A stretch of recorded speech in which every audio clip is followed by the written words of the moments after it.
Magluto na pod ta mga kalola og sayuti. Sayuti. So akong si adobo ni. Dili na subakan. Nakubuad rin pa dili na subakan. Nag-init na ko og mantika. Purting daghan na ya. Duha ra may mga on. Duha ka tao.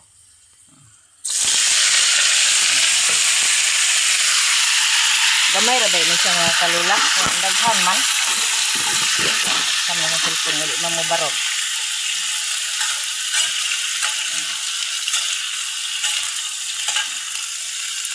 Sayuti akong gigisa.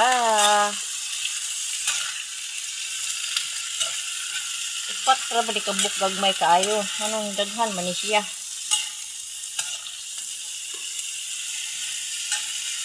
Galing lang kini ako mga kawali, wala ni siya takip. So ako ikawali ani kani usa pud ka kawali nga gamay. So ako na ni siyang sinandaan. Ay, isip noon.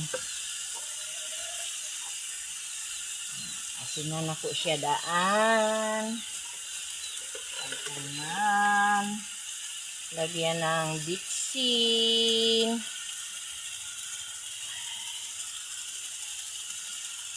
Kaya ka kung bitsin ang clip ang pang-ipit o para dili mabuhos. Diba?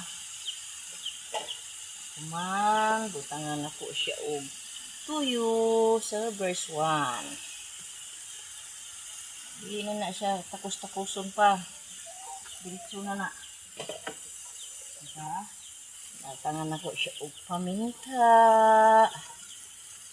Hurot na lang ako na siya kung na may lain. So, ukayon.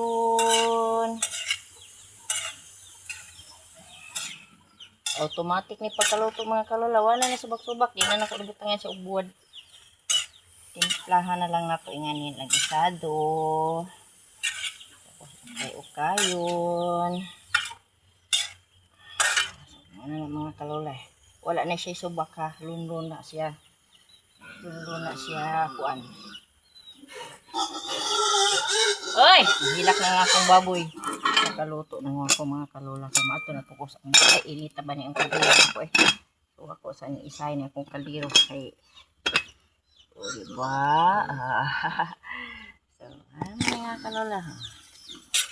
Muna niya siya mga kalola. Anya ato na siyang takpan.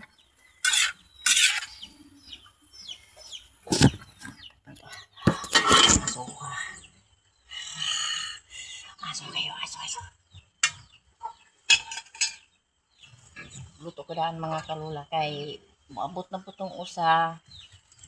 Mag-cellphone na po ta ani. Ibaba na po ta cellphone ani.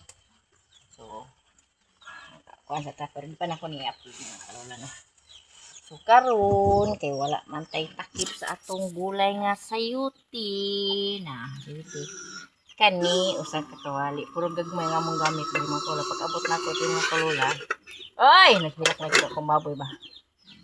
Ako mga gamit sa namat niya. Na akong estudyante pag umangkon sa iyang boardment, dama siya mga gamit yung gidala din. So, muna naman kalola. Ready na ang akong sayuti nga adobo. O gisado day. Okay, sayuti sapat na ulam na. Okay. Para na sa atong uri mahurot. Hanto nugma. Libre. Budget pa. Thank you. God bless.